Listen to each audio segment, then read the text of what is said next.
Hello, I am absolutely delighted to welcome you all here this evening. My name's Catherine Day, and there are three reasons that I'm particularly delighted to be able to convene this conversation. The first is that this is such an important topic. If we do the business of purpose-led government justice, then we will affect the lives of everybody in this country and actually in this world for the better. I'm a Deputy Director in the Cabinet Office, and our mission is literally to bring government together to make it work better. And so that's the particular reason that I have an interest in tapping into this expertise this evening. And we don't get much more expert than the panel that we've got, including our empty chair, which I'll come to later. I'm hoping it will be full by the time we open out our conversation. The final reason I'm delighted that we're all here this evening is that I've been in the civil service now for long enough to know that we can do better. And I think that the sort of leadership that this institution and that Mariana in particular have shown in how we can do better is brilliant and something that we should all be learning from. I'm also a biological anthropologist, so this is all about evolution. So I'm kind of interested in this business, as Keir Starmer put it the other day, about the National Health Service of adapting or dying. And I think that this sort of mission-led approach is one of the most important ways in which we need to adapt or die. In the distant past, when I could afford it, I was also a pilot of little aircraft. And things like human factors and systems thinking are really important in this. I think they're equally important in government, and we often don't think about them enough because we don't see sort of aeroplanes sort of crashing and burning because people make a mistake. The impacts are often sort of stretched out over time. And the other thing I love about this approach is that it marries all of these things, and that's what I sort of love about it. I wanted to say a couple of things about the broader context, about the purpose of today, what I hope that we'll all get from it, and then to introduce the panel and how the session will run. Three things on the context, three things as a civil service habit that dies really hard. It's a sort of bit of our culture that I think it's sort of worth everybody understanding. Look, we know that mission-led approaches are really powerful and that they work. And we know that in our incredibly complex world, where actually government doesn't have the monopoly on delivering any of these really important things like sort of health, well-being, security for our country, the key really is in sort of building these sort of big, sort of collaborative, collectively owned efforts. But also on a human level, I think that these approaches are hugely powerful. Having a mission is massively inspiring. It feels really good to have purpose. We know that the government in this country has set up 5 missions, but one of the things that really strikes me, and we have Chris, of course, who's in charge of delivering one here, but one of the things that really strikes me is that this approach applies much more broadly than that. It's actually about the way the whole of government works and the whole of society works. I often think that we sort of misconstrue government as something that is done by sort of the civil service system, the political system, whereas actually, as an anthropologist, I see it as the sum total of all of the choices we all make about how we choose to organise and run our society.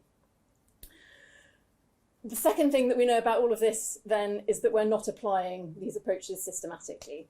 And so, for me at least, today is all about learning, understanding these approaches, exploring how we can apply the amazing thinking in practice and what the challenges are. And we literally couldn't have better people to do this with. I'm going to exploit the fact that I literally have a panel that needs no introduction, and also the fact that their biographies have all been shared with you.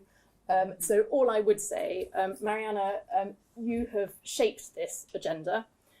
You've founded this Institute for Innovation and Public Purpose. The words thought leader don't really do you justice. What I love is this sort of thing that this institution has about, and I wrote down the sentence, practice-based theorising, which I'd actually flip and talk about theory-based practice. And I love that you think about the mindset and the cultures that are needed to do these things successfully as much as the structures and frameworks. So I love that you talk about joy, which for me speaks to the sort of positive, constructive mindset that we all need to implement this. I also really like that you and your amazing team embody the mission-led approach in everything that you do. So I'm really delighted that we all have the opportunity to tap your sort of thinking and your experience. Nick, you are a shining example of the practicing academic. You've applied these approaches in local government, you've got the scars, and we're really looking forward to learning from all of that. The things that have gone badly as well as the things that have gone well. Chris, for my money, you have the most important mission in government. I think if we don't have energy, then we don't have a society. We're in the early stages of setting up missions, and I love the fact that you were saying earlier that you have a team of Matsukati, whatever It sounds like a disease. I think it sounds great. It's like frogs. And so sort of understanding where you're at and your challenges, I think is something valuable we get from this. Then we hope to be joined by Susan Ackland-Hood, who's Permanent Secretary at the Department for Education at the moment and also heads our policy profession.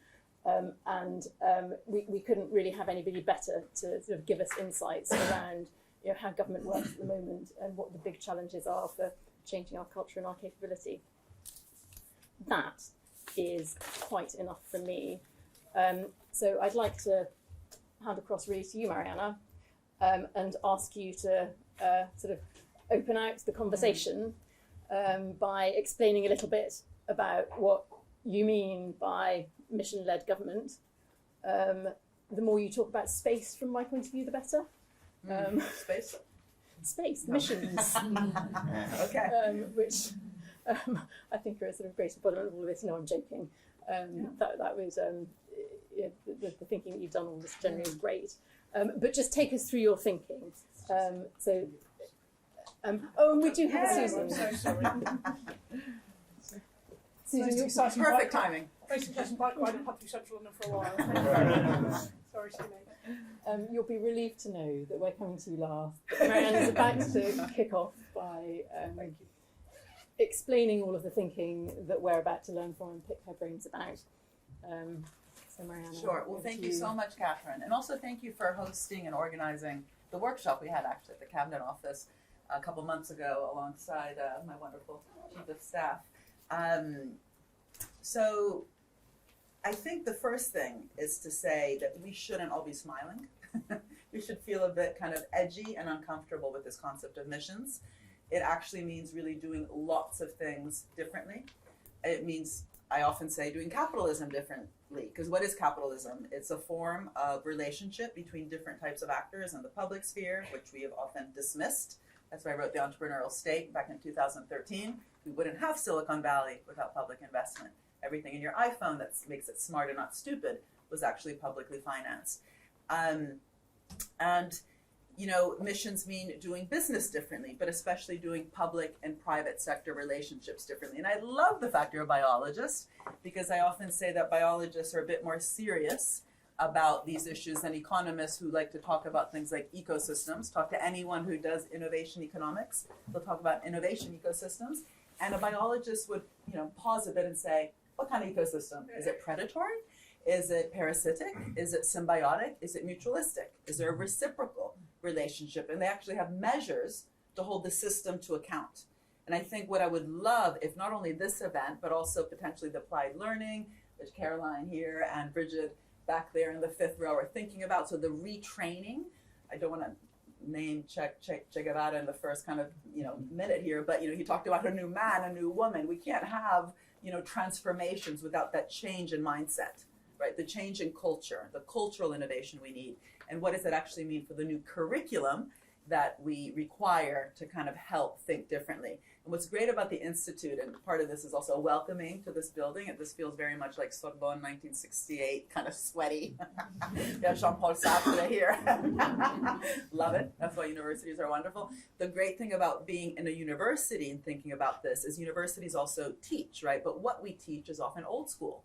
And so always thinking about that relationship between what does mission-oriented government, which we'll talk about tonight, mean for the new economics, which means the new economic thinking, the theory literally, which often is, nested in the treasury in terms of how we evaluate ex ante and ex post. What is the relationship between that, so the theory, with the practice? What can we learn on the ground? We're currently, by the way, in the Institute working with really interesting leaders globally in Barbados, Mia Motley, who, if you haven't heard her speak, just Google her and listen to any of her speeches at the COP meetings, anyway, she's absolutely fantastic. We're working in Brazil with the Ministry for Public Administration, thinking about digital government. I think David Eves is somewhere here. He's one of our leaders on digital government, around state-owned enterprises, public sector procurement, which we'll come back to. We're working in South Africa. How do we rethink the role of state-owned enterprises? So not just public-private, but public-public, right? The relationship between a treasury and the state-owned enterprises. And in a country where we're thinking about GB energy, what can we learn? What goes wrong? And then third, besides the theory and the practice, again, that curriculum, because really, civil servants and bureaucrats don't come out of thin air. They also get trained. We all embrace the MBA programs, right? Because we value business. So you have MBA programs which have these cool titles of the courses: strategic management, decision sciences, organizational behavior. It's all about thinking out of the box, resisting inertia. And yet when we have inertia and bureaucracy in the government, we just roll our eyes and talk about Kafka. So how do we actually rethink what Reiner here, my deputy director, calls creative bureaucracy? He wrote a wonderful book about this. We have a project here in the Institute funded by Bloomberg Philanthropies on public sector capabilities. What if we had an index? Imagine that, not just an ease of doing business index, but a public sector capability index, which doesn't so much create competition between countries, but actually helps us steer investments towards building those capabilities. Because everyone can talk about climate, and we'll hear more from Chris in a minute, but the implementation, the administrative capacity needs to be invested in. And a book I just wrote with one of my PhD students, The Big Con, looked at the kind of decimation of that capacity with this over-consultification, over-outsourcification globally that we've seen. So I think what we wanted to bring to the table is the kind of lessons in this report, where we looked globally since the Institute was founded. The Institute is called the Institute for Innovation and Public Purpose. What is a purpose-oriented economy? What's a purpose-oriented public agency? What's a purpose-oriented partnership? What are the metrics we hold that partnership to account during COVID, right? If the goal was to vaccinate the world, then we should have backtracked and make sure that the way that public and private actors work together to produce the vaccine had the mission in mind, right? So not confusing outcomes, 8 vaccines, outputs, 8 vaccines, with outcome, vaccinating the world. And I think it's super interesting to look at, with a microscope, what can we learn from good collaborations, again, the symbiotic, interesting ones, versus the problematic ones. And health is my favorite example of the problematic ones. But a really interesting one that happened in this country was the collaboration between AstraZeneca and Oxford University, publicly funded researchers. I often remind my friends at Harvard and Yale, it's a state school. Oxford and Cambridge are state schools. And it was a state school, let's use the American version of this, funded researchers that put conditions attached to how they worked with AstraZeneca on prices, on costs, on knowledge sharing. And I just had this wonderful experience of working for 2 years with the World Health Organization, Dr. Tedros, who runs it, thinking, what were the lessons we learned during COVID on mission-oriented government, right? So if health for all is the goal, how do you work backwards and make sure that how we value, how we innovate, how we finance, how we build capacity is, again, mission-oriented. It's an all-women council, by the way, which was fantastic. And so I'm not going to talk about the exact, lessons that are in this report, but a big part of that was the work we did in Camden, and that's why I'm thrilled to have Nick here. The work we do with Georgia Gould, we are in Camden land here, was very much on the nitty-gritty. So anyone who says, oh, they're just talking high-level theory, they don't know what they're talking about. We literally have shed blood.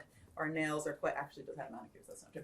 Our nails were quite dirty in terms of getting our hands really, we worked hard on the specifics. And procurement is my favorite example of where we can learn globally, because it can either just be a boring contract, literally just transferring of money from here to there, or it can be mission-oriented.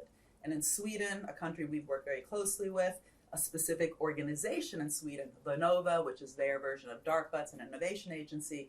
We've worked over the last 5 years on what are the lessons for market shaping, not market fixing, outcomes orientation, and landing it at the level of the everyday, normalizing that ambition. So in Sweden, school meals, you talked about space, let's just ground it completely. School meals are the way that they started thinking about missions. Why? Because the challenge, sorry, we actually have these up before this event, we didn't just put them up tonight. The challenge, that first box there, is a fossil-free welfare state in Sweden. They bring it down to very concrete missions that then require intersectoral, so across the business community, and especially interministerial, interdepartmental collaboration. We'll come back to this when we talk about mission boards, and designing then the tools like procurement, like wealth funds, like loans, to really foster that bottom-up experimentation for goal accomplished. So school meals in Sweden have to be healthy, tasty, not just IKEA meatballs, and sustainable, right? So that's the moonshot. It means bringing down that high-level challenge, fossil-free welfare state, to an area that by design, not just because we like to talk about it, by design requires collaboration between the Department of Education, the Department of Health, the Department of Agriculture. So changing the supply chain, the collaborations of how the business sector works with the public sector to deliver something as important as what Marcus Rashford, I hate talking about Man United players because I'm an Arsenal supporter, what Man United or Marcus Ashford talked about during COVID, which was so important in terms of the welfare state. So I think I'll just finish, because I was told to speak for 10 minutes, I'm sure I've gone over, that for me, the coolest thing about missions is bringing together things that are usually not together. So welfare state and innovation state, what I've called the entrepreneurial state, using the most ambitious public goals from public transport, sustainable mobility, thinking about school meals, public housing, but of course the digital divide, which during COVID is what made inequality increase, and using those as opportunities to foster a huge wave of public and private sector investment. And in a country, this one, where private sector investment is 27th, so low down in the list of OECD countries, because we just don't have enough private sector investment. It's also an opportunity to change the discourse, to change the narrative away from the 20 billion hole, the public debt to GDP, towards saying, how do we use missions to galvanize and catalyze public and private sector investment, which we get it right, growth is the outcome. So growth is not the mission, growth is the outcome, but directed growth with net zero at the center, but also health related. And the reason I think you told me to talk about space is that the way I actually opened up mission economy was saying we would never get to the moon today, ever, if we actually use the language that we use today when we talk about public-private partnerships. One de-risking the other, one enabling, facilitating the other, and worrying about budgets. They had a clear goal to the mean and back. Kennedy said, we're doing it because it's hard, not because it's easy. That means embracing uncertainty, embracing experimentation, not thinking it's about making things easier, which the word facilitating means. And they worked with 400,000 people across so many different sectors: nutrition, materials, electronics. And the outcomes-oriented, mission-oriented procurement got us all those solutions like camera phones, foil blankets, baby formula. And climate change, Chris will tell us, is not just about renewable energy. It's about changing how we eat, how we build, how we dress, how we move.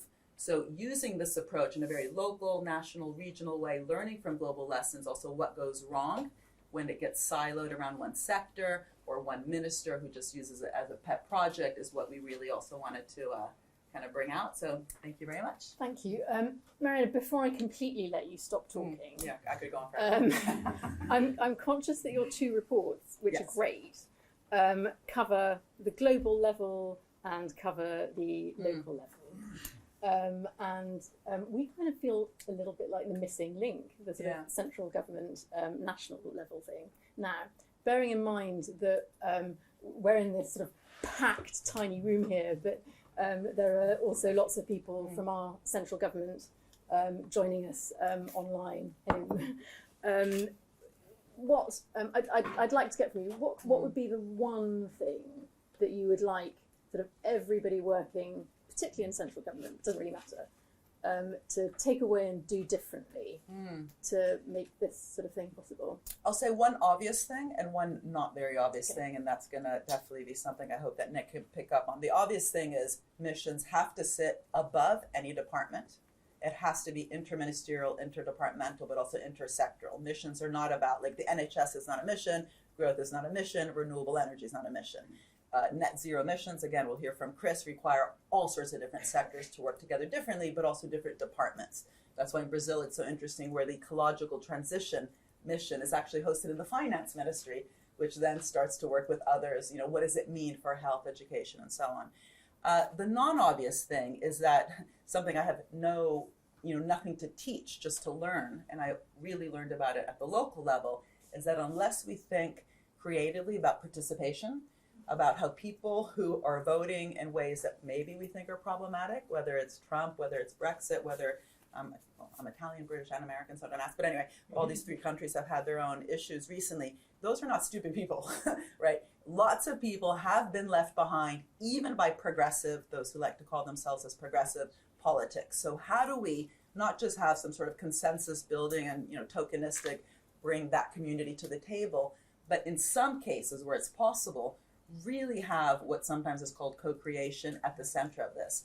So the work we did with the resident associations, the citizen assemblies, actually really talking to people, what does clean growth mean for you, and then helping to co-design those missions. I think it's much easier at the local level. So ideally money would flow from from the global national to the local, but the lessons from the local to the national on these issues about building trust back in a system where, frankly, I've experienced so much distrust in the US, the IRA, which we've actually helped to inform bits of it, is landing in states that actually are Trump voting states, and people still don't believe that this has been good for them. Have they been involved? Have they been, talked down upon? Or how do we actually frame it as a new way of, not just creating jobs, yes, that's very important, but actually of having a participatory democracy where people also feel valued. And the crime mission, by the way, is one I'm very interested in, because Camden, since we set up the Institute in 2018, has experienced this massive knife crime wave. And the crime wave will not be, making our streets safe cannot be solved without bringing some of the thinking of people like Michael Marmot here at UCL, the social and economic determinants of crime.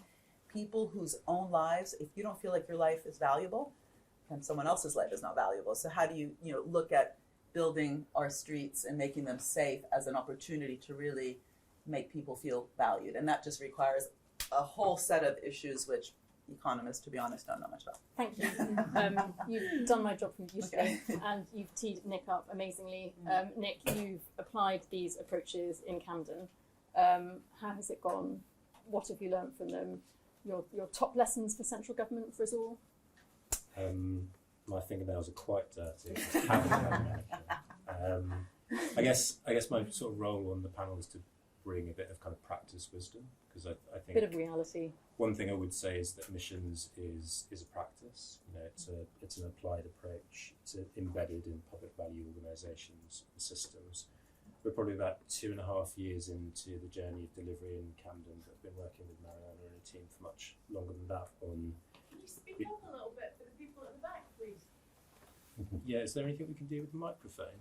Or okay, I'll shout. And I think there is lots of learning for central government. It's not a perfect analogy, but I think there are lessons from practice which can translate. So I guess I'll maybe start with there and then can weave in some of the Camden challenges throughout the conversation tonight. My sort of advice, I suppose, to central government, and this is the advice I gave to my organisation, was to treat missions as a container for reform of government and how it works. So there is one way of looking at missions as a list, as a way of prioritising, and prioritising is useful and perhaps something that's been absent in central government for a while. But I think the potential of the approach is to think about the sort of secret sixth mission, which is about sort of fundamental and generational reform of government and how it works. And I think that speaks to Mariana's point about delivery. So delivery, I think, is an extremely dangerous word in public value organisations. I think the World Fund and procurement are new policy tools that we've developed, or in the case of procurement, one that we've extended and thought about differently.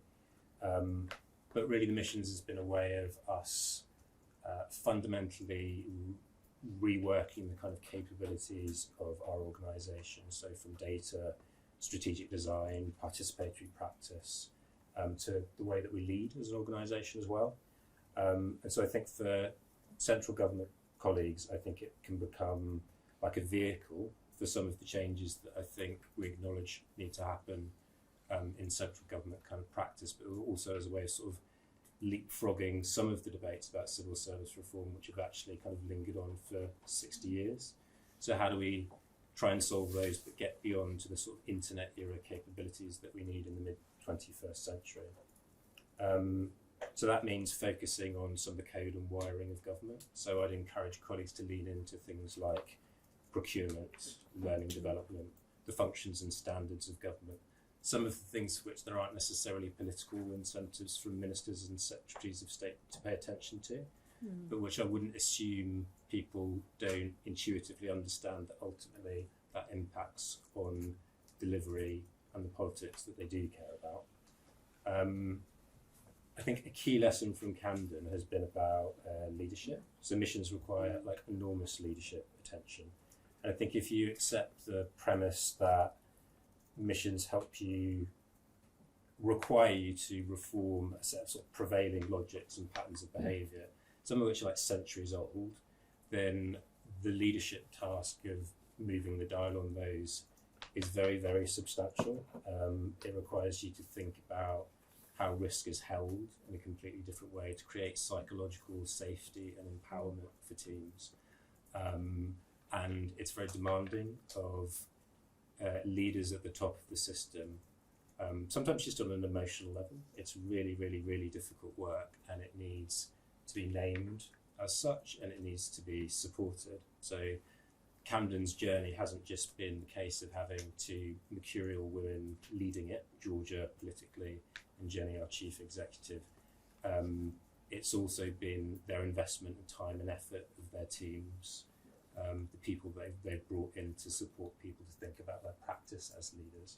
And it's been a sustained effort over 4 or 5 years. And then the point about legitimacy and ownership, I think, is a really interesting one. So one of the things that was really attractive to Camden about missions was as a way of working beyond traditional financial and political cycles. I think in local government, I think the only way that you make change is sort of like generational commitment to a particular agenda. It needs sustained attention over time. So missions have been a way of us being able to think in a time horizon that we haven't traditionally been able to, and has required us to think about moving beyond sort of the normal democratic processes and partnership arrangements that have supported that more traditional approach. So our missions were set with communities through deliberative processes, the projects which support delivery and have been generated sort of bottom up from partners have required that approach. And we sometimes talk about like the strategy is delivery, but delivery only moves at the pace of trust. And I think we shouldn't fall into the trap of thinking that means a particular method, like citizens' assemblies. I think you can move, as Chris will need to, at incredible pace, wrestling with trade-offs in real time, but still build credibility and trust with communities if you communicate openly, if you show that you're beginning to move the dial in small ways early on. So it's not a sort of council for jam tomorrow and a sort of fetishization of like deliberative practice, kind of far from it. And then my last point is about like how you hold all of that together. So again, if you accept the premise, that's a big shift in how government works. Who's responsible for that and who coordinates and orchestrates that? So it's really good that there's a head of missions, and it's really good, I think, that they're at second perm-sec level. There is like one version of that function, which I think is part secretariat, part delivery unit, and effectively a forcing capacity. I think that would be a really unwise design. An equally complete devolution to departments, in my view, sort of isn't the departure from culture and practice that we need. What's worked really well in Camden is a sort of a central function, which keeps missions front and centre, but develops this sort of infrastructure. So the Wealth Fund, procurement are examples of kind of cross-cutting policy tools which would not have been developed in any other way. But as much as anything, we've sort of like kept missions on the organisational agenda and supported like learning and a cadence of quite deep conversations across the organisation about how hard it is, what's going well, what's not going well, and then had mechanisms to be able to take those patterns up to the people with the most power in the organisation at a political and officer level. And so the only people who can change this thing that keeps happening, this thing that we keep on bumping up against, is you. Mm-hmm. So someone in central government, I think, needs to hold that task, I think. Otherwise, going back to how I started, the real risk is that we revert to government by list. Nick, thank you so much. Loads of wisdom in that. And I've jotted down that delivery only moves at the pace of trust, which I think is brilliant. Look, a really helpful description of your 2.5 years of experience. I sort of want to shift it straight on to Chris, really. You're how many months in now? Less than 2. I don't actually know many weeks, less than 2. So I was asked today if I've reached 90 days yet, and I definitely haven't. So let's sort of hear about how it's going. Yeah. And I really want to just give you the opportunity to pick people's brains, really. Well, let me tell you a story about what. So I'll come to what I do now in a second, but there's a backstory to it which kind of helps you understand perhaps how I'm going to approach it and why I'm doing it at all. I mean, I've worked now on climate issues for probably 15 years, something coming close to that. And it's quite an interesting era to have worked on it in this country because, as Mariana will know, this country did a lot of the intellectual leadership with people like Nick Stern early on why we needed to act on climate change. And I think even more importantly than that, why it wasn't just a global concern, because I think there was a sort of early thought that it is a global concern, but you can only tackle it globally. And actually this country, with the Climate Change Act in particular, pointed a way to countries taking some agency over that, and it was very informed by Nick. And I worked in Whitehall at that time, not on climate change, but I spent most of my early decade in government in the Treasury at the time when Nick Stern was doing that work, and you could feel the kind of energy around it. It was amazing watching him do that. A little story on Nick himself is that he came in to be a tax expert. And my own personal view that he was such a pain in the arse that they put him on the climate stuff. And of course came out of that some amazing economics globally on the sort of global leadership on the economics of climate change. So I sort of observed all of that and then went and did various things and ended up in Scotland. So I just went as sort of 3 stages of my career. I went back to Scotland for family reasons to get married. I'd sort of burned out during the financial crisis working on all sorts of things in Whitehall, and I thought it's time to go back and get married and have kids.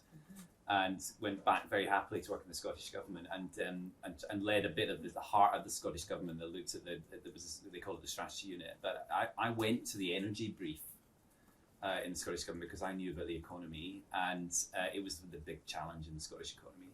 And the climate stuff came after that.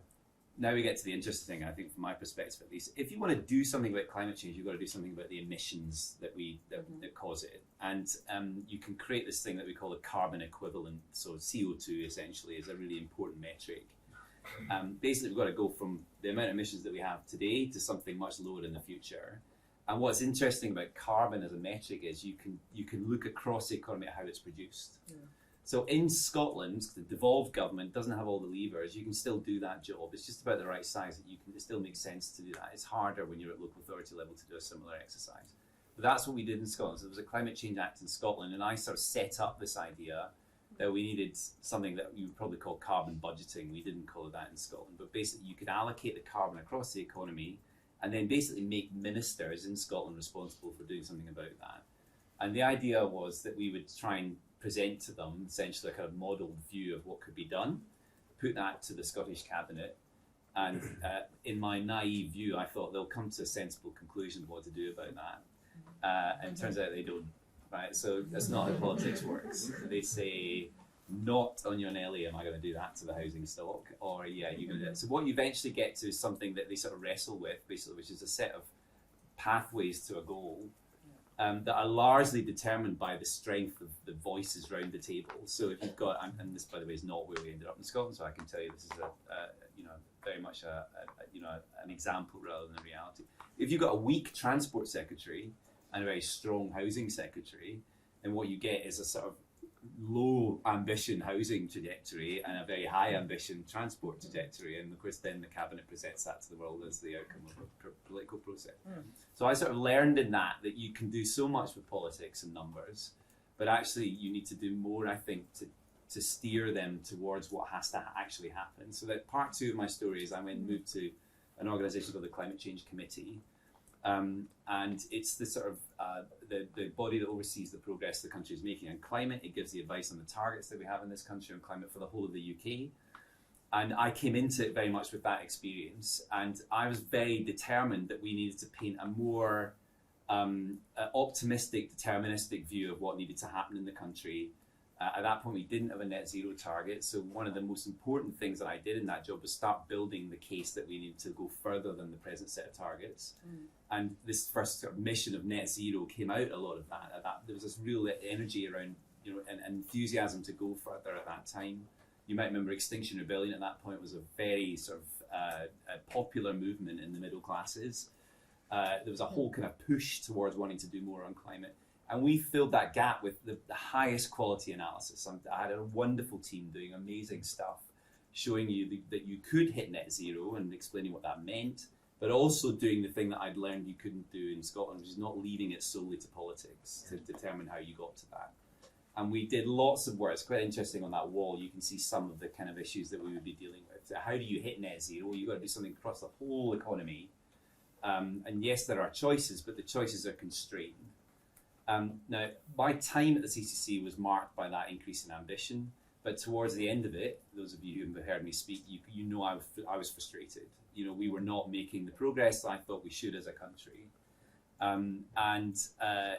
Basically we were at the dying days of the last administration at that point. We had the speech from Rishi Sunak, which I was very critical of publicly, which took all of the optimism out of it. It really ended that period of optimism, and it created this vacuum where you get a lot of cynicism. You get populism coming in telling you, we'll hit net zero, but just not right now. We're not going to do the difficult stuff right now. So I left CCC feeling I'd done a pretty good job, and it was time for someone else to come and have a go at that, and thought I was going to do something else when Ed Miliband asked me to come and do something with him. I had several discussions with Ed about what that might be. And I said to him, look, I don't want to be the czar for net zero, because I don't really think that's the way to do this. So there is indeed a mission around what the country needs to do for net zero, but having a single person lead that, it doesn't work unless that's the Prime Minister. So I have a bit of it. This is the bit I wanted, which is the clean power by 2030. And it has a date in it. It is tremendously stretching. It is just on the edge of what's possible, I think. But the reason I wanted to look at that is that we have at our disposal the levers to make that happen, and it is the number one thing to do if you want to then clarify the story of what you want to do beyond that in net zero. We've cleaned up the energy system, now plug it in at zero carbon. It's basically the story that we'll tell to the people of this country. So I'm super excited about it because we've only got 6 years. The fascinating thing about it is a set of conditions in place that we would not have had in place 10 years ago, 15 years ago when I started work on climate, which is basically that all the projects that we need are in some state of development right now to hit that goal. We don't have to magic them up. What we need to do is wrestle it into a place where we actually make the big decisions about what needs to be done, push through the difficult stuff. There's very difficult stuff here. We've got to put infrastructure in parts of the country that doesn't have any at the moment. And we will have to make the case to the country that that is a good thing to do, and that it's good for consumers and good for people. But I think we can do all of that if we use all of the power of government to make that happen in partnership with the private sector. And the reason I wanted that bit of it is because I think that's the thing that we can pull off. And if we pull that off, it is the best possible defence against populism. It's the way to say, this is government that's doing serious things and having radical impacts at the end of it for the benefit of the country. So that's the thing I've taken on. And the last part of it to tell you is that I didn't take this job on unless there were some conditions attached to it. One is that I wanted to continue to have a voice, which I had developed at the CCC because I think it's important that we talk about where we are with that, make the arguments. So the department that I'm residing in now is Ed's department, and they let me out, right? So they're letting me speak to you right now, and I think it's really important that we do that. Yeah. And the very final thing I'll say on this is that Ed Miliband gave a really excellent speech yesterday, and I am now contractually bound to tell you that all of his speeches are excellent. But it was a particularly good speech, I think, because it was reflecting on this very strange thing, which I think is unique, which is here is a cabinet minister who has actively sought to do the job he used to do 15 years ago because he cares a lot about the agenda. I don't know that there is another example of that, actually. And what that allowed him to do yesterday was reflect on how different the world is now. And what he and I basically are dealing with now is skepticism about our ability to do this thing. Ed told a story that only he could tell about the skepticism he had in the 2007-2008 period, when everyone said, don't do this climate change act thing, it's going to ruin the country. It's a massive mistake. Don't sign up to Tony Blair's energy target, which was the renewables pledge that he made. That it'll never be delivered. What's actually happened is, in 2 weeks' time, we're going to close the final coal plant in this country. No one said that was possible in those days. We have outperformed all of the emissions targets that were in the original bill, in the climate change bill. We were talking about 60% reduction by 2050, then now we're talking about 100%. We're almost at that 60% level. There are a host of things that happened that no one thought could happen then, including Ed, and we need to have that mindset now. And the mindset is to stand in the future and look back and imagine, what would you do now in a world where you've hit this remarkable thing in the future? That's basically the way I'm taking this job now. I know all of this stuff, and I want to focus on this one thing and get it done in this next 6 years. Chris, I love the clarity and the purpose with which you're going about this and the optimism. What's your biggest challenge? There's definitely skepticism, but I'll be honest with you, the skepticism is, I said this morning, feed it into my veins. Like, I love it. I love how wrong you're going to be on this. So I sort of feel I sat in all these rooms for so long with people who said, it'll never be done. Okay. So mainly, I sort of want to face that down. And I might feel very foolish when I haven't said that, but I sort of feel I think I need to do it. But the biggest challenges, I'll be honest with you, are firstly winning hearts and minds in this, because you've got a sort of energy sector who's got to deliver this stuff. That bit of it's coming into view now. I think they see that we're serious now. The big institutions that we need to sort of move on this are already moved on, because it's in a manifesto. It's so important that the Prime Minister talked about it, and it is a pledge that he wants to see delivered. They believe it now. I've got countless examples of how that's already had a really positive impact. But I am now back in government, and my God, it's like soup. So it's like sort of treacle again, and inevitably government has a bit of that. But things just do take too long, and although everyone is behind the mission, there are processes to follow, and some of those processes are indeed very important. But it feels like a soup or a treacle soup. And I think my biggest, my biggest challenge will be cutting through that, actually, and making some tough decisions in that environment. I'm not seeking to change that, frankly. That you've got to work with what you've got, but that's feeling like the toughest thing for me at the moment. Do you know what? I love that your first answer to that question was a personal one. Yeah. And was all about the scepticism. I think that says a lot about the sort of leadership needed to deliver that sort of ambition. And now you've also got me thinking about whether treacle is harder than soup. Depends on soup. I'm from Scotland, so our soups are a bit thicker, I think. Look, Susan, you're much better qualified to answer that sort of thing than I am. Yes. Your experience of government and of all of this stuff, both as a leader of departments and chunks of departments, part of your responsibility at the moment is the Opportunity Mission.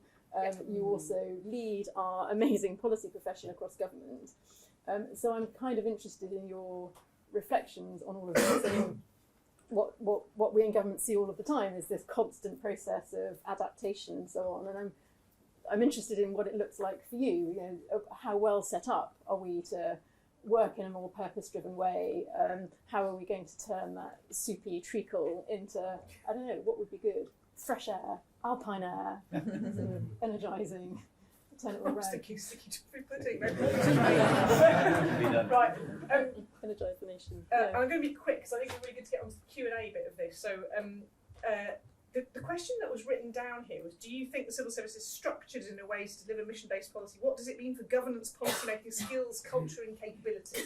I'm not going to attempt to answer all the parts of that question. You'll be delighted to hear. But I will start by saying I don't think it's about structure. So culture eats structure for breakfast, and the real question is government cultured in a way to make this mission-driven thing work? And my first observation about that is the enthusiasm is there. So I'm now like old and do you know what I mean? I've sort of been through enough bits of the system enough that not only have I done various civil service leadership development programs at various points in my career, but I now get asked to kind of come and be wise at people who are doing civil service leadership development programs. And literally every single time I have touched, encountered, been on, met a group of keen civil service to a part of a leadership development programme. So there's always this slightly earnest bit where they say, right, we've now been formed in this cohort of future leaders. How are you going to change the civil service in the future, make it better and more fantastic? And every single time I've ever met a group of people who've been given that challenge in the civil service, they say, well, we need to be much better at working together on big, hairy goals in order to kind of, cut through silos and, bust through this and really fix big problems for the nation. So it's not even just that when presented with this, people are enthusiastic, which they are. It's literally the thing people kind of get up in the morning wanting to do in the civil service, which means the really interesting question is, why doesn't it happen more often? And so I have kind of strong organ rejection for the idea that it's because civil servants somehow kind of love sitting in silos, being bureaucrats and not solving problems. So I thought I'd just work through some of the kind of pieces of what I think mission-driven government means, although Marianne will definitely tell me when I get it wrong. And kind of talk about which bits of these I think we're good at and which bits are harder.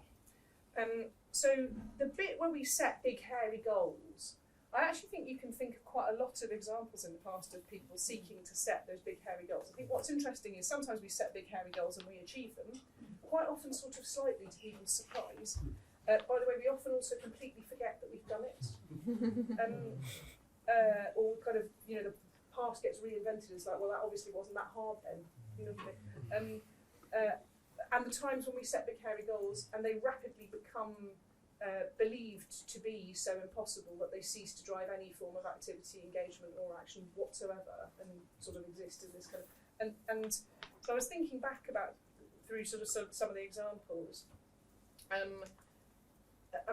think net zero not delivered yet, but there's a really interesting example about how much activity you can see gearing around that. I was thinking about teenage pregnancy strategy. You have to be quite an old civil servant to remember this one, I do, where a kind of set of unbelievably ambitious targets were set around teenage pregnancy, and I think quite a lot of people working on it for quite a long time didn't think it was going to happen, but it did. And I think,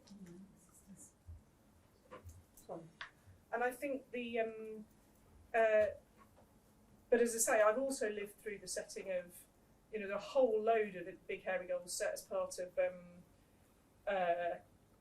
the Levelling Up document, which sort of almost disappeared from activity the second they were written down. That's a contentious public statement, but and so there's something about not just setting the goal, but having enough traction and belief behind it that you've got pieces of the puzzle who can come together around it. And I'll come to that in a second. But I don't think the problem is that we can't set goals, and I think we're relatively good at making them specific and outcome focused and date bound. I think the question is what distinguishes the ones that bite from the ones that don't bite. The second thing is on using data to inform policy and delivery, which I think is another really key part of the mission approach, that sort of sense that you're tracking and assessing your progress against the goal all the time. I think we are much better at that than we used to be. So I'm just about 25 years a civil servant, kind of like this month. And I think that was weak when I joined the civil service. It happened in patches, and I think it's a lot stronger now. I think there are disciplines we can improve in that, and I think that we should always be looking to ask ourselves, how can we improve? but the kinds of tools we have now, so obviously attendance is a massive kind of mission type goal for us in the department at the moment. We now have daily attendance data, which we can split down for every school in the country. And that would have been unimaginable even 5 years ago. And so that kind of use of data and insight to inform our delivery approach to build, so I'm completely obsessed with feedback loops. I think literally everything in the world is made better by a really great feedback loop. Our ability to construct better real-time feedback loops to help us work out whether the things we're doing are working and to innovate, change, improve and shift has got much better. The things I think we need to really focus on getting better at are collaboration across and particularly beyond government. So again, you see really good examples of it. It's not that we're not capable of it and it's not that we don't want to do it. It is that there are a set of incentives in the system which drive you to think within your organisation or your pillar quite a lot of the time.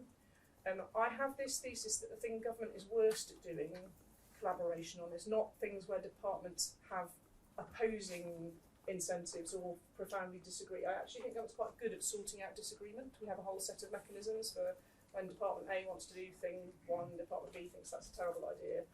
There's a whole set of kind of structures and processes through cabinet committees and so on for figuring that out, deciding what to do, and then everybody sort of gets behind it, possibly grumpily, but they do. It's the things where both people sort of agree that the thing is a good goal, but it is priority 1 for one department and priority 380 for the other department.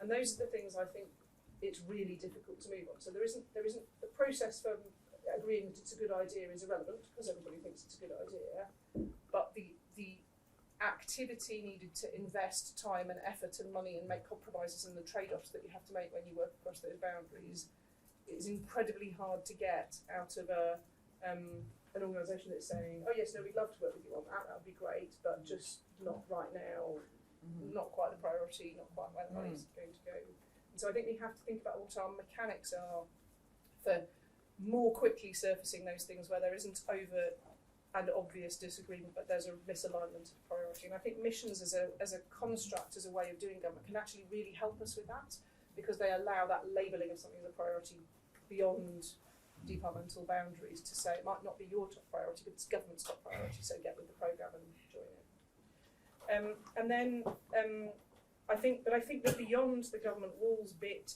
is even more important, and I think we sometimes find that hard to do again. I slightly reject the thesis that kind of government's just inherently terrible at this all the time. There are some really great examples of it, but I think we sometimes struggle with scale of engagement. So the number of people you have to talk to in order to check that your policy is not mad is much smaller than the number of people you have to talk to in order to make people feel like someone's talked to them.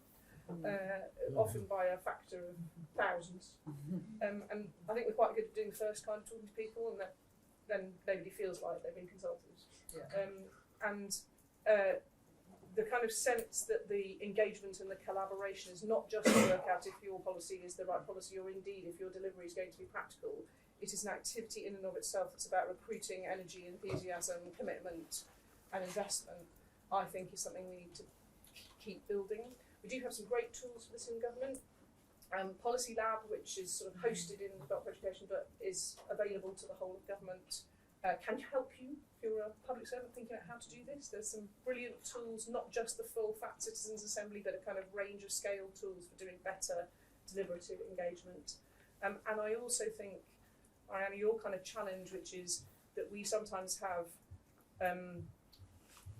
rather sort of binary senses of how you might solve a problem. Is this the sort of thing where the public sector is going to do it or the private sector is going to do it, rather than a kind of the ability to create more interesting blends is a fair challenge. And again, I can think of examples where we've done that, but not enough. And then the final thing is just on risk-taking and innovation. Again, I have a sort of slightly counterpointy view on this. So I sort of think it's good that people whose risks affect the lives, livelihoods and welfare of lots and lots of other people don't kind of cavalierly wander around throwing risk around like confetti.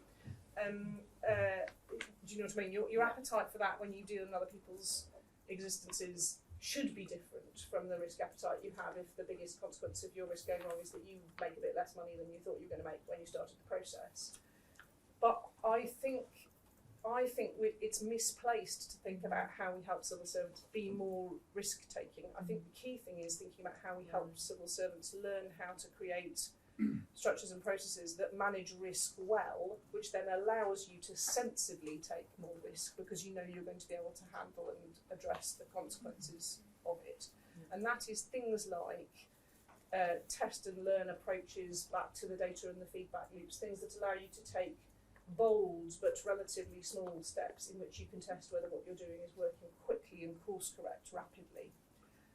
So I don't like the narrative that says civil service should just take loads more risk.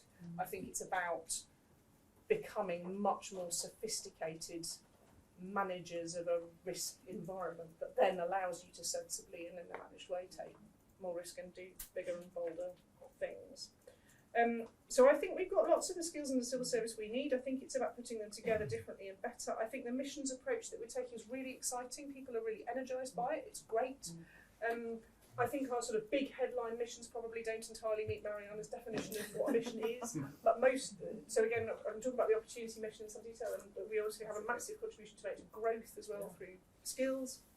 But in almost all of them, we're doing a version of what you described, Chris, which is breaking them down into tighter, more clearly defined goals. So for the opportunity mission, the mission is to break the link between young people's backgrounds and their success. We have done some work on precisely what is it we're measuring. So basically, intergenerational income inequality is the kind of core goal. That's a really long burn thing. It's hard to see in the near term whether it's happening. So you're also thinking about what the nearer term lead indicators are that suggest you're doing. And then for each of the chunks underneath that, you've got a piece that's around family security, removing those underlying barriers to opportunity. So child poverty and keeping children safe. You've got a chunk that's about best start in life, where the kind of key focus is on significantly improving child development at age 5. And again, there's lots of components that contribute to that. That's a cross-cutting goal, but that's quite specific. And then every child achieving and thriving, which is about attainment for children and young people, especially the most disadvantaged, but also we're looking at measures of thriving as well. So again, there's an interesting conversation going on about what the best measures of thriving are. But for example, things like measures of belonging, and then skills for opportunity and growth, which in the context of the opportunity mission is around increasing the proportion of young people progressing into good employment, education or training, and the kind of all of those have significant cross-government elements. So you've got the overarching mission governance, but you've also got a set of things that feed into each of the individual goals, and that kind of sense of pulling a coalition around that quite powerful. Thank you so much, Susan. Thank you, everybody. I've allowed this to overrun because I think that we got massive nuggets of wisdom from it. For those of you who know me, I've sort of long ago swallowed all of the Kool-Aid around collaboration. So it won't surprise you that I have crowdsourced some questions in advance. And part of the reason for that is that I always feel bad about these events where we've got people in the room but people online who can't join in. So I wanted to, in the interests of time, but also just sort of bringing in what the people who are actually implementing these approaches in central government want to know about, just sort of articulate a few of those. And then if there's time, I would love to sort of come out and gather any burning questions. But you have to leave us on the dot at 7. And I do want to give the opportunity for Mariana to have the last word and react to everything that she's heard as well.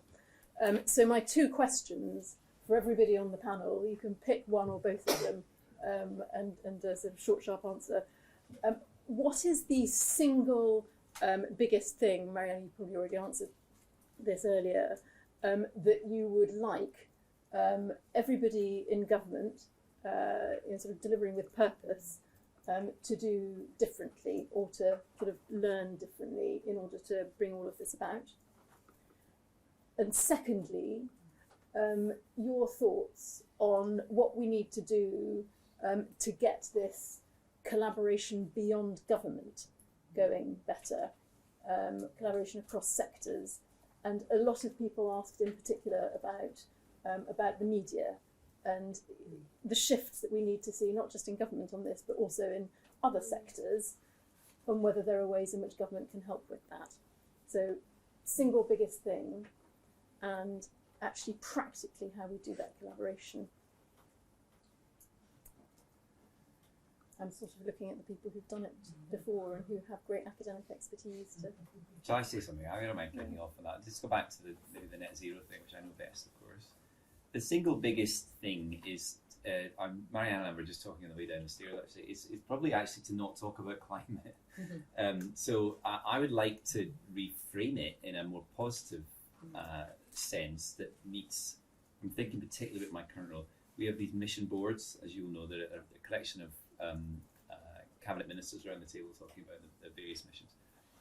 They will work best when they all feel that they're trying to pull together to achieve something that they all want. Now, the trade-offs then are a lot easier to discuss. It doesn't work if you have a group of people sitting around the table talking about how off track we are for our carbon targets. It does work if you can say to the collection of ministers around that table, look, this thing that we need to do to help the climate is about jobs in the northeast of England. It is about the nation's security. It is about more beautiful landscapes, cleaner air in cities. And these things happen to also help you to achieve that goal. So I sort of feel we need to be happy to have a more positive framing of the things that we need to do, because then people feel more motivated to pursue those things. And what I really want is that. So I want to broker that discussion where we get to a point where it isn't the sort of misery that typically you get about not having enough money to do something or being off track from a legal obligation or whatever that thing is. It's about a series of things that you actually want to see happen, because these are ministers with brand new briefs and they want to make an impact. So I sort of feel we need to allow ourselves a bit of creativity to kind of arrive at that point. I love the way you've answered both questions in one. See, there you go. I'm a professional. I'm happy to go next. I think this is maybe a bit of a build on what Chris said. So I'd encourage people to concentrate on like teams, not boards. So I think boards, when they work best, and they're probably a necessary evil, can help set an outcome and empower teams to deliver that outcome, and then be forums where the barriers that are in the way can be cleared out. And I think that is an important role for senior officials, secretaries of state and ministers. If the boards become forms of programme management, like it will wither on the vine, the work will be done in a chaotic way outside of those rituals. They'll just become ceremonial. So focus on teams as your unit. So the thing that I'm much more interested in is like the bit within the growth mission that is responsible for delivering the 1.5 million housing target, which I think probably is really capacity to build a certain number of homes a year. That's the thing that you actually want to focus on. What does that team look like? What's their tempo of meeting over the course of the week? What access do they have to Matthew Pennycock?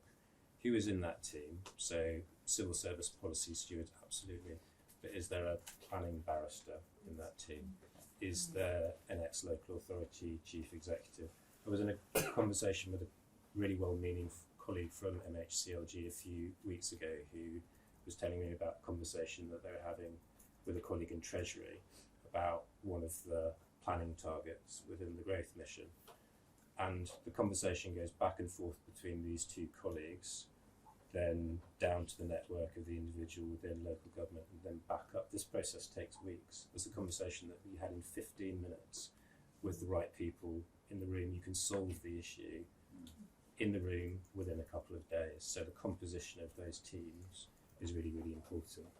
And the other thing about the sort of like scale challenge that I think central government faces, and that you've sort of described in terms of how it works with other actors, and my experience is primarily around local government. I think the thing that I'd encourage is don't worry about talking to all of us. I don't think that's what we need. I think it's the process of experimentation and test and learning. So I think the example of, say, school attendance or the employment support system, you could pick any number of others.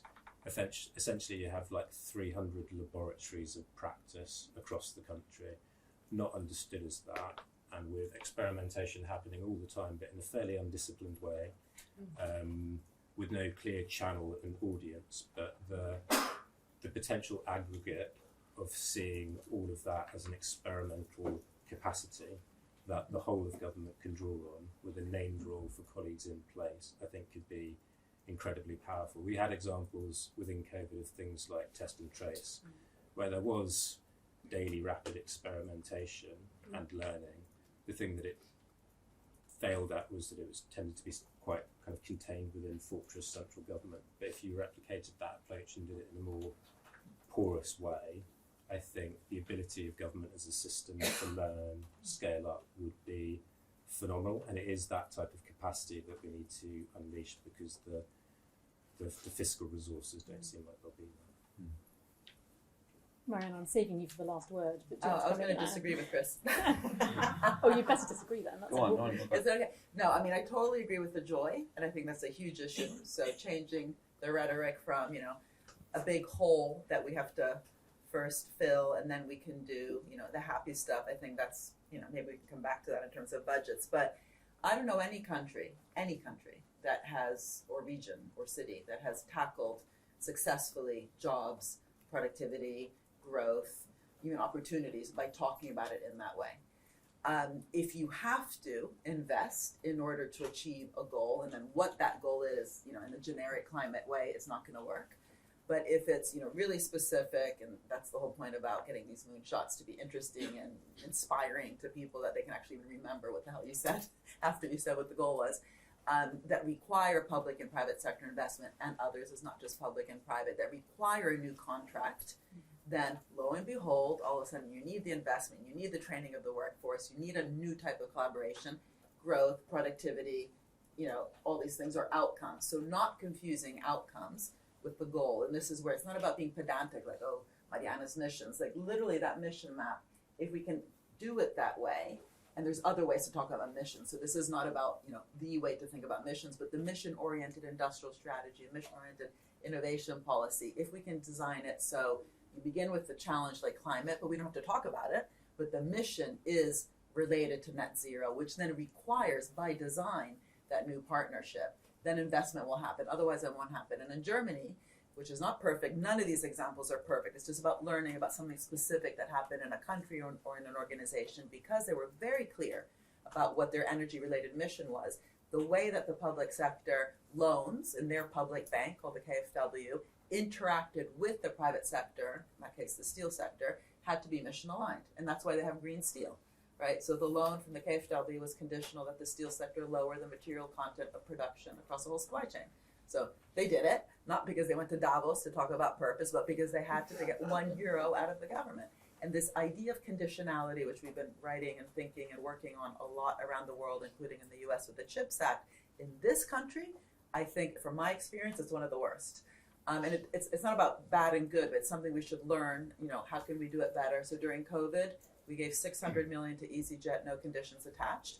In France and in other parts of the world, the bailout that had to happen right away, because you don't wait, to give out money to companies that are hurting, but it was conditional on carbon reduction. So Air France, Renault, they had to commit, and it was a legal obligation, there was lawyers involved, that they had to commit to reducing their carbon emissions to get €1 out of the government during COVID, right? So in Barbados, and it failed, she tried, Mia Mottley, again, the Prime Minister, she said these hotels, right, she wanted the country to be the greenest, most bluest economy, but focusing on the tourism sector. She said during COVID, no tourists, hey, let's invest in greening, thinking about recycling, repurpose, reuse, training of the workforce, and have a different relationship with the hotels that weren't just extractive, benefiting from, the beautiful country, and they refused. So there's also an issue of conflict that perhaps we need to talk about. It's not just participation with citizens, but none of this is easy. And how do you negotiate? That's why you also need the good lawyers. If you look at that Pfizer versus AstraZeneca example of, what happened in the deal, this is also about negotiating in a different way, and there's no reason to negotiate in a different way unless the mission is super clear. And then if you do negotiate in a different way and require the investment, the training, the human, the physical capital, social capital, kind of comes from that. And I think there's plenty of lessons in the UK where it hasn't worked just by talking about productivity. There's a reason growth, why I jobs. wanted the Clean Power for 2030 bit of this, because Yeah. I think it's that you can expose those trade-offs and you can make it Yeah. happen. And I agree with you, by the way. I think it can't just be about happy clappy stuff. I think the challenge that will face this cabinet on net zero is that they haven't done the same work on clean power that they did with clean power in opposition. So they are facing essentially a wall of impossible stories. Yeah. I think, to clarify, I think we need more of the clean power by 2030 style, Yeah. very, very focused missions. But we need to identify what they are by having a more positive discussion initially about what benefits they bring. Absolutely. Susan. Thank you. I think. What do I think? What can I add? Something as compelling as big hairy goals, please. I'm sort of wondering how you It's good to describe set big hairy outcomes and outputs. Yeah.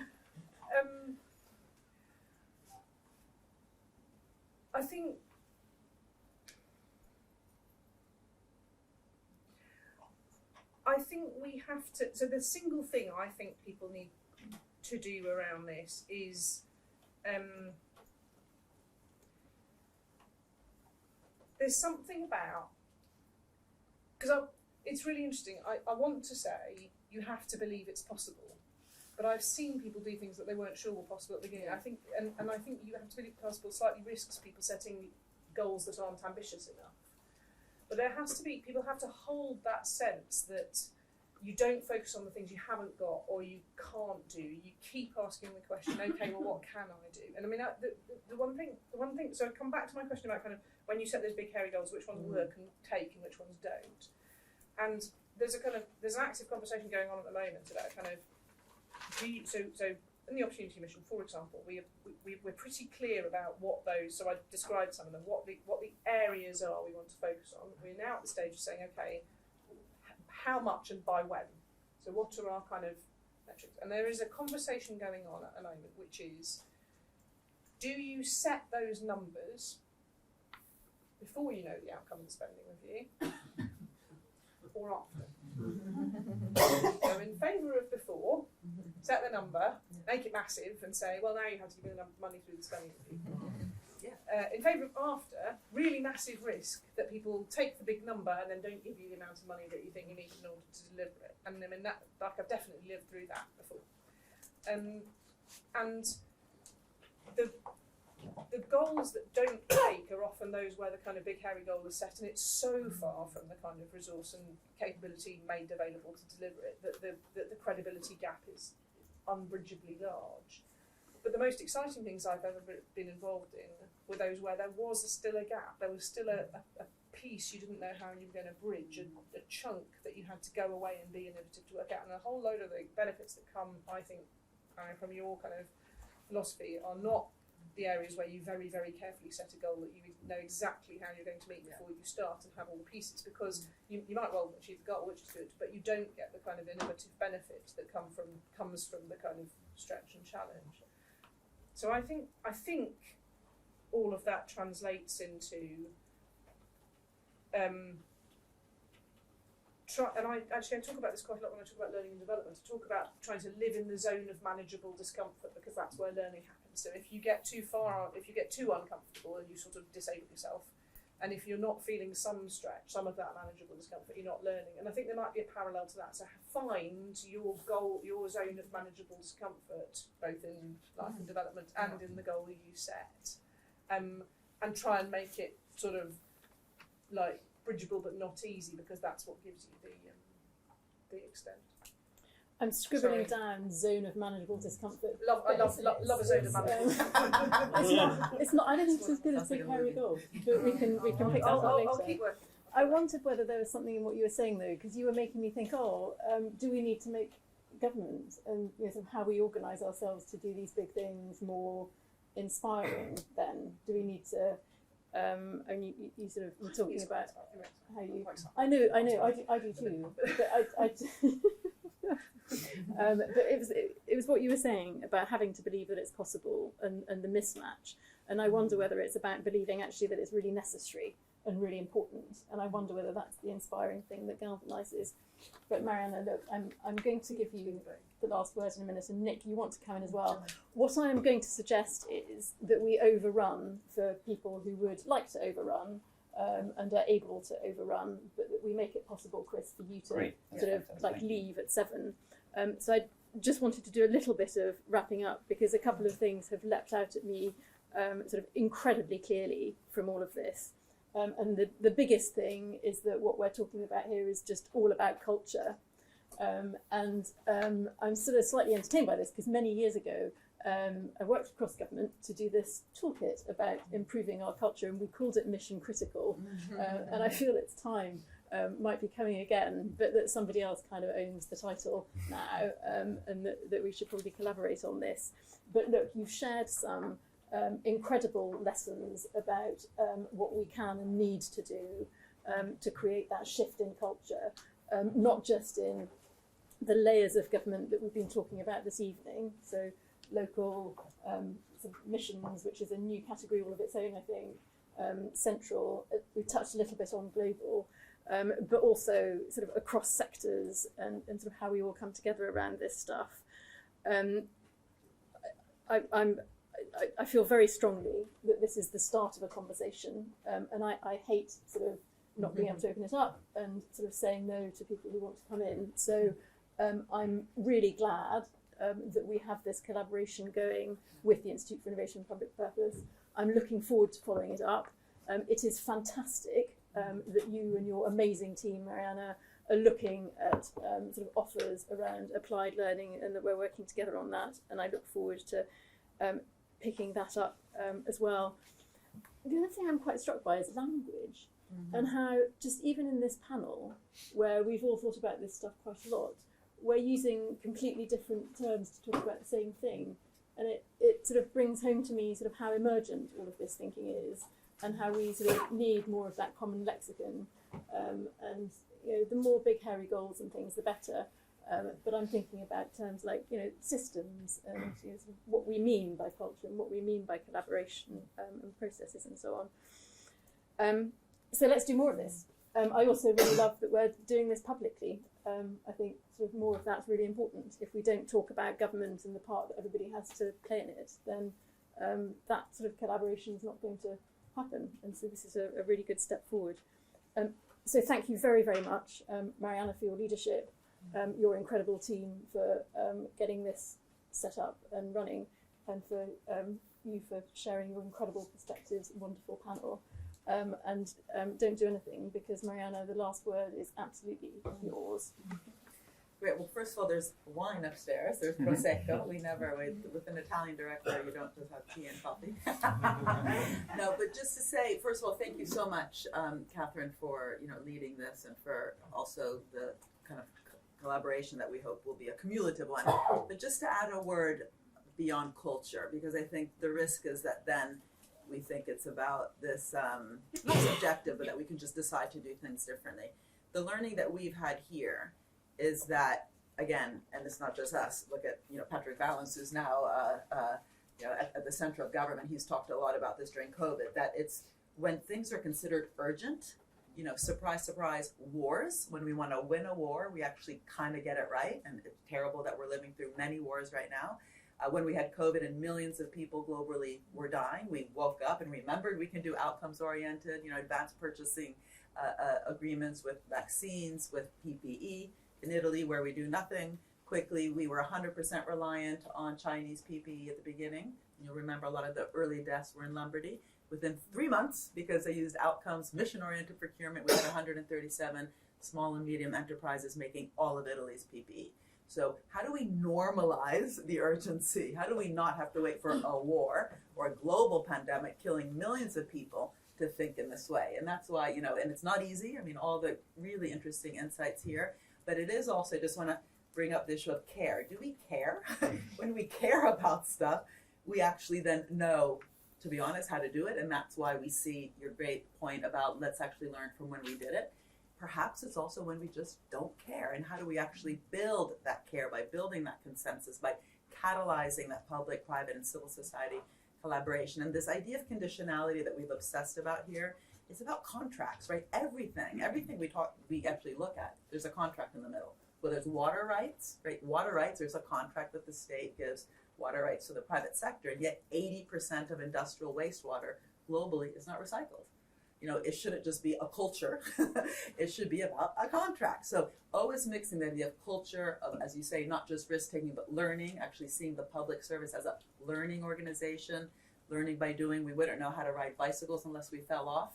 So trial and error. The venture capital community is allowed to brag about that for every success. There was lots of failures. Every time a civil servant fails, front page of the Daily Mail or whatever paper. So it is also, you mentioned media, I think. It's very much also about that, about changing the narrative, the story. It's not a coincidence that in this brochure or propaganda that you all got, if you open it, it's immediately a change in the story. It's not about fixing markets, but shaping and creating an economy. It's not about picking winners, like one sector, one technology, one kind of firm, like an SME. It's about picking the willing, really helping those who are willing to work with you. And if you're small, you'll need extra support, but it's not because you're small that you're getting the support. Not leveling the playing field, but tilting, using all the levers that governments have, from those loans, guarantees, subsidies, bailouts, to move a system in a direction. And just to say that, everything you said was so interesting, and we actually need case studies on this. It's not a coincidence that, Harvard Business School has a case study methodology on private sector experience, because we value the private sector. So we need to learn what works, what doesn't, with the microscope. So much of the lessons, and Chris, your long experience around net zero and climate, we need to have case studies. What worked, what didn't, but not just from a kind of, good versus bad. How do we do these things differently? How do we learn? So again, Susan, your point about learning and not just risk for risk taking. And just to say, I think you actually had something else you wanted to say, so maybe we should let you have the last word. But Camden, I am so grateful because, having a large global university like UCL in a place, in a council that was led by such an inspirational leader who I saw how, Georgia was working, like we did those walkabouts. She listens, she has empathy, and I think empathy itself is a capability. When we think of public sector capabilities, empathy is not sympathy, it's actually listening, shutting up, learning, and I should shut up now because I just said that, that's a good thing. But yeah, maybe, I don't know if you did want to say something, but there is Prosecco upstairs, there's a garden with olive trees and some lavender that's dead because we didn't feed it during the drought. I'm honoured to have the last word. It was about framing of missions, I guess, because I think your mission is an inspiring one. It's one that I get out of bed for, my organisation gets out of bed for. Growth mission is not. I don't care about the G7 metric, and to galvanise, to brigade resource around it, you need to have a narrative which is compelling. The language really matters. It's really consequential. So I just think that's an important point to make. Yeah. Thank you. You've been amazing. Again, Thank you for getting us through.